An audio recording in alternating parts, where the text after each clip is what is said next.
सेना का सेनापति कौन हो? सलुम्बर का सामंत। और सलुम्बर का सामंत इस टाइम जो था उसका नाम था रतन सिंह चंडावत। क्या नाम था? खानवा के युद्ध में भी यहाँ के बंदे का नाम रतन सिंह था। आपको दूसरा रतन सिंह रहा होगा, 3-4 पीढ़ी बाद में नाम वापस आ जाया करते थे। रतन सिंह चुंडावत नाम का कोई लड़का था, वो सलुम्बर का सामंत बना हुआ। उसके पास मैसेज किया गया कि साहब आपको कल सुबह सलुम्बर की सेना लेके अजमेर जाना है, क्योंकि हरावल में तो कौन रहे? सलुम्बर रहे। तो आपको सलुम्बर की सेना लेके जाना है। तब तक अजमेर में घाटी के अंदर औरंगजेब को रोक के रखना, जब तक कि राज सिंह जी रूपनगढ़ के अंदर अपनी शादी ना कर ले। जिस दिन रतन सिंह के पास ये मैसेज शाम को पहुंचा कि कल आपको जाना है, उस दिन में खुद रतन सिंह का ब्याह हुआ था। इस रतन सिंह की शादी खुद की उस दिन हुई थी। ऐसे मैसेज आज दिन तक दो ही लोगों के पास गए हैं, या तो रतन सिंह के पास या सुनील शेट्टी के पास। बॉर्डर मूवी में सुनील शेट्टी के पास गया था। आप में से ऐसा कौन है इसने बॉर्डर मूवी नहीं देखी? ऐसे कौन कौन लोग हैं जिन्होंने बॉर्डर मूवी नहीं देख रखी? हे भगवान, आपको तो जीने के अधिकार ही, मेरा बस तो करे तो मैं श्राप दे दूं। आप आज ही घर पे जाके कौन सी मूवी देखोगे? जिन्होंने देख रखी हो उसका रिवीजन करो। अरे बॉर्डर कल्ट मूवी है भाई इंडियन सिनेमा की, वो नहीं देखी तो क्या देखी? पहले हमारे छोटे शहरों में तो वैसे लगा करती थी, दर्शकों की मांग पर एक बार फिर से 3 दिन के लिए बॉर्डर दिखाई जाएगी ना। वो साइकिल वाला घूमता था संदेश से आते हुए गाता हुआ, जो बॉर्डर मूवी वो है भाई, बॉर्डर देखनी है। तो या सुनील शेट्टी के पास मैसेज आया था या रतन सिंह के पास मैसेज। रतन सिंह ने जैसे मैसेज पढ़ा कि कल सुबह आपको युद्ध करने के लिए अजमेर जाना है, रतन सिंह ने कहा आपने तो आज जाए कल। राणा जी की डेली ब्याह होते हैं, मेरा तो एक बार हुआ है। जब उसकी रानी जो थी, जो रतन सिंह था उसकी रानी थी, बूंदी की हाड़ी रानी थी, सहल कंवर। क्या नाम था? बूंदी की थी। कहां की थी? और बूंदी में मैंने बताया था हाड़ा होते थे, तो हाड़ी रानियां हुआ करती थी। उसको बेचारी को पता चला, उस सहल कंवर को पता चला भाई मेरे पति जो सेनापति है उनके पास ये मैसेज आया है कि लड़ने के लिए अजमेर जाओ और मेरे पति मना कर रहे हैं। तो उसने समझाया रतन सिंह कि आपको ऐसे नहीं करना चाहिए, आप मेवाड़ के सेनापति हो और आप सलुम्बर के सामंत, और सलुम्बर वालों को ये ड्यूटी इसलिए मिली, ये राइट, ड्यूटी भी क्या कहा जाए, राइट, सबसे आगे लड़ने का, सेनापति बनने का, इसलिए मिला क्योंकि आपके फोर फादर चुंडा ने कभी ये प्रतिज्ञा की थी कि वो राजा नहीं बनेगा बल्कि अपने सौतेले भाई को राजा बनेगा, और वो हमेशा मेवाड़ की सेना का क्या रहेगा? सेना। पीढ़ियों से ये परंपरा को आपके बढ़ के निभाते आए हैं, आप इस प्रकार मना नहीं कर सकते, आपको लड़ने के लिए जाना चाहिए। राणा जी ने जब संदेश भेजा है, आप राणा जी के संदेश को मना कैसे कर सकते हो? उसने कहा तू नहीं समझती, राणा जी के डेली ब्याह आते हैं, राणा जी अपने ब्याह के चक्कर में लोगों की सुहागरात कैसे खराब कर सकते हैं? राणा जी को भी तो कुछ सोचना चाहिए, मेरा आज ब्याह हुआ है।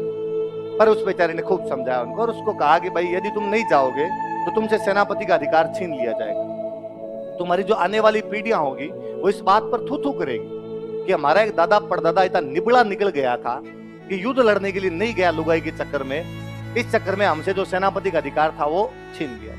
उसने मोटिवेट किया तो रतन सिंह ने कहा भाई ठीक, मैं चला जाऊं। दूसरे दिन सुबह सुबह घोड़े वोड़े तैयार किए, सेना वेना तैयार की, घोड़े लेके रतन सिंह जी जा रहे, बैकग्राउंड में वापस म्यूजिक चले, जाते हुए लम्हों जरा ठहरो।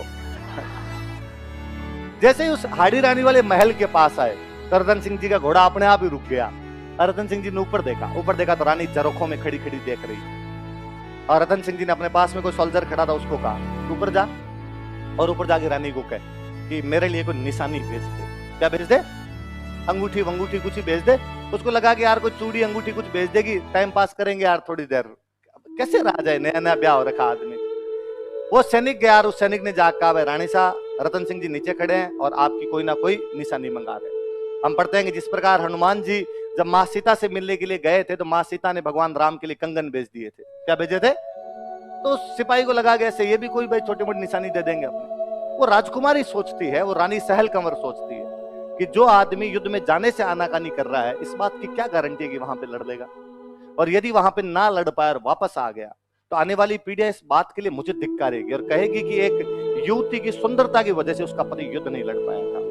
उसे और याद आता है कि मैं उन बूंदी के हाड़ाओं की वो राजकुमारी हूं जिसकी बुआ ने कभी इस वजह से किले के दरवाजे बंद कर दिए थे कि मेरे फूफा एक युद्ध में हार कर वापस आ गए थे। इसकी रियल बुआ थी जोधपुर में जसवंत सिंह की रानी थी, और राजा जसवंत सिंह जब युद्ध हार कर वापस आया था तो उसने कहा था ऐसे बेलखना पति हो इससे तो अच्छा नहीं हो, और मैं इसको पति मानती नहीं। कहा एक तरफ मेरी बुआ जो हार के आने पे बंद कर दे दरवाजे, पति को मानने से मना कर दे, एक तरफ मैं जिसका पति युद्ध करने से ही मना कर रहा है। मुझे लगा इस जीवन का क्या मतलब, यदि सुंदरता की वजह से, मेरे इस जीवन की वजह से मेरा पति युद्ध नहीं कर पा रहा तो मर जाना बेहतर होगा ना ज्यादा। वो लड़की अपना सिर काट के दे देती है। क्या काट के देती है? हम आज दिन तक गाते हैं, चुंडावत मांगी सेनानी, सिर काट दे दियो सतरानी। इस चुंडावत ने उस दिन निशानी मांगी थी और सतरानी ने क्या काट कर दे दिया था अपना। और कोई एक कवि का उत्साह हुआ कि सतरी सेनानी चाहिए समर सलुम्बर धीस, चुड़ामण मेली सियान ईंधन मेल्योसीस। सतरी सेनानी चाहिए, उस सती से निशानी चाहिए थी। समर सलुम्बर थी, समर मतलब युद्ध, युद्ध में जाते हुए सलुम्बर के सामंत ने अपनी पत्नी से निशानी मांगी थी। चूड़ामन मेलिसिया, चूड़ामन मतलब चूड़ियां, कंगन, मां सीता ने तो कंगन भेजे थे जब निशानी मांगी थी। ईंधन मेल्योसीस, इसने तो सिर काट के दे दिया था।